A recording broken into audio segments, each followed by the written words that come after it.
Hey guys, my name is Elijah, and in this tutorial I will show you how to access archive in monday.com. It is actually pretty simple.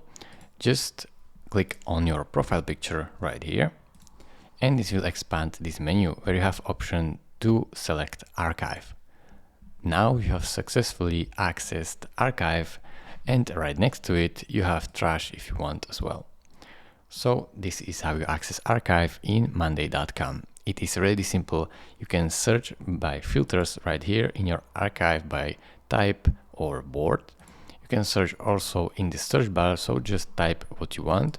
Here will be available all of your archived boards, documents, groups, items, so everything you should see here. You can also filter them by date if you want. So let's do it right here. If you want, thank you for watching. If this video was helpful to you, consider subscribing and liking this video, and I will see you in the next tutorial. Bye bye.